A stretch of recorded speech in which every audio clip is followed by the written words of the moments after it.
Good afternoon. Thank you all for joining us today.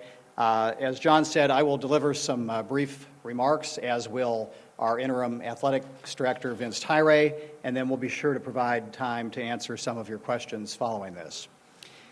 Today, the NCAA Infractions Appeals Committee announced that it had upheld earlier imposed penalties on the University of Louisville, inclusive of financial penalties and the vacation of victories between 2011 and 2015, the 2013 National Championship, and the 2012 Final Four appearance.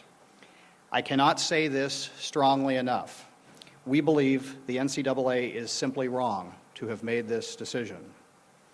Like many of you, I believed that it was important for the university to have appealed portions of the original decision, and to do so, we prepared thoroughly. We engaged an attorney with expertise in the appellate process, a man who is a professor at Georgetown Law School and who has since been named the Litigator of the Year by the American Lawyer. We felt that the young men who achieved these victories and the thousands of fans who supported them deserved our best effort. The university appeal, however, was challenging from the beginning. The facts of this case are simply terrible, causing many to find the detail of the appeal not compelling. It is also important to note that precedent for such a case does not exist, and that the NCAA Infractions Committee has wide discretion as it determines penalties. The pain this decision has created for our fans and our players who were not involved in the events in question is perhaps the most regretful result of this determination. The university, under prior leadership, never made excuses for what took place. There was an immediate recognition of the facts, the issuance of an apology, serious self-imposed penalties, extraordinary cooperation with the investigation that followed, and the strengthening of and creation of policies and procedures to make sure that this never happened again. Under the NCAA's own rules, such cooperation should have been a factor in determining the severity of the punishment. Instead, it was ignored. It is my belief, however, that we did the right thing because it was the right thing, not that we expected to receive something in return. A dark cloud has hung over our heads for more than 2 years. The events that took place in the past have painted an unfair portrait of the University of Louisville. We are a community of educators, scholars, clinicians, researchers, community servants, and athletes, and these events simply do not define us. What does define us is our commitment to our missions and our resilience. We are ready to move ahead and display an even stronger commitment to excellence both on and off the court. The NCAA's ruling cannot change the accomplishments of or the excitement generated by our men's basketball team. It cannot change the love we have for this great university. I hope you will join me in remembering those players and their accomplishments. It is also my hope that you will join me as the university looks ahead to brighter days in athletics and as an academic institution.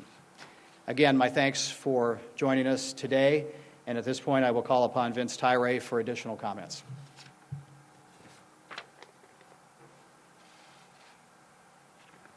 Thank you, Dr. Postal.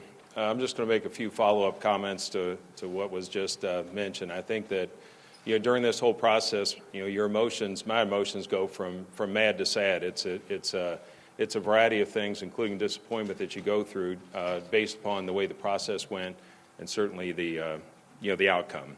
The process itself was unusual to me from a business standpoint. That typically what you see if you're dealing with an organization like an OSHA or somewhere where there's healthcare guidelines, it's more black and white.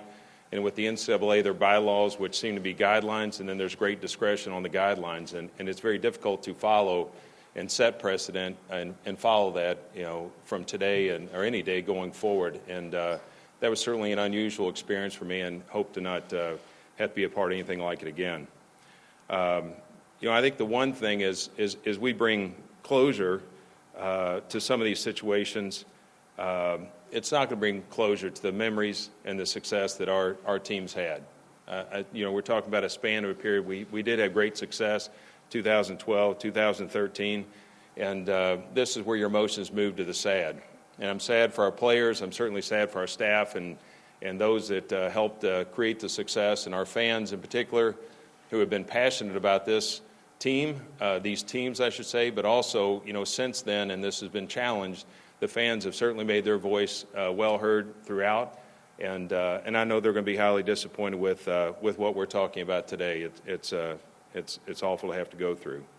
So with that, I think as it gets to the players themselves, I was fortunate that I grew up with a father who played here and accomplished a great deal individually, and the teams accomplished a great deal. And unfortunately, the players who did play during this time aren't going to have the same ability with their kids that my father had in going through and looking at the records and understanding what they did individually and what their teams accomplished. So I feel for them. I wish there was something we could do in that regards, and we'll certainly think about it. But, I attended those Final Fours in New Orleans and Atlanta and have great memories. And as we won in Atlanta, my mother came home wearing her celebratory hat on the plane, and that's a memory that I won't forget and why it was created. Having pictures with Bill Walton and all those things that she got to do was great. But as it relates to the players and so forth, the excitement they had and what we got to celebrate as a city, those memories won't be forgotten. So from here, we'll certainly remove the formal recognition of our accomplishments from our facilities, but they won't remove them from our hearts and our minds. Our men's basketball program and our athletics program in total will continue to push forward with the support of our fans and replace the 2012 and 2013 banners with banners to come across many sports. What's happened here today and what's occurred will not hold us back. I think the transactions of a few and the NCAA certainly won't hold us back.